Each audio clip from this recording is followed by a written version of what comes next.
Pemirsa risampun nanin demo kahanan wiwidangan Kota Denpasar rauhe mangkin sampun mewali deg-deg. Parikrama kegiatan belajar mengajar KBM ring sekolah taler keuningin sampun memargi normal.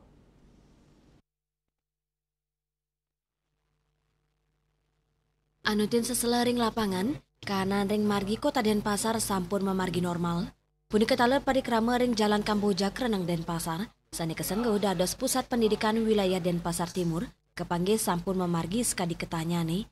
Manut Kepala Sekolah SMP Dwi Jenderal Denpasar, Imade Ari Mertayase, Dawek Raino Somo, kegiatan belajar mengajar samian sampun memargi sekadi ketanyane. Ya diastun naenin ring tanggal 13 Agustus, ekstrakurikuler, sekolah keni usanan demo sani memargi ring Mapolda Bali, Jalan WR Supratman, Nampek Sareng Kreneng. Untuk saat ini, proses pembelajaran di SMP Dwi Jenderal sudah sangat-sangat normal kembali, baik dari pembelajaran pagi hingga ke ekstrakurikuler. Namun memang sebelumnya di hari Sabtu, yang dimulai hari Sabtu, kita memang libur, cuman ada beberapa anak yang memiliki kegiatan ekstrakurikuler. Karena kita melihat kondisi tidak aman, maka dari itu kita ambil keputusan untuk mengembalikan anak-anak untuk pulang ke rumah masing-masing guna mengamankan anak-anak agar tidak nanti berdampak terhadap keamanan anak-anak. Kewawain, Paikatan sekolah rajak memperkanti sarang babinsa indik ketertian, pet prade kekantenang sidenang yang baye, mejantan paikatan dani pacang taler memperkanti sarang yayasan antuk medalang putusan.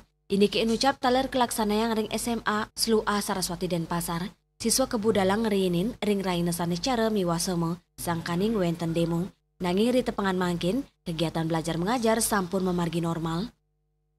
Hari Sabtu itu memang kita ada pulang mendahului dari jam seharusnya karena mengingat situasi Bapak dapat himbauan juga dari Polda bahwa akan ada demo besar-besaran di mana untuk jalan di sekitar lapangan sudah ditutup waktu itu. Kemudian ada informasi bahwa akan ada demo. Orang tua juga faktor penunjangnya, banyak orang tua yang nelpon ke sekolah menanyakan tentang keadaan situasi di sekolah. Dan akhirnya kita koordinasi dengan unit-unit yang lain di sini, kita ke yayasan. Akhirnya yayasan memutuskan bahwa untuk anak-anak untuk hari Sabtu itu pulang jam 10 kalau nggak salah, sudah dipulangkan. Kanan deg-deg taler kepanggih ring kantor DPRD Denpasar Jalan Melati, miwa kantor wali kota Denpasar Catur Muke, nenten wenten pengamanan sami perikrama memargi sekadi ketanyane, Ekayana Bali TV.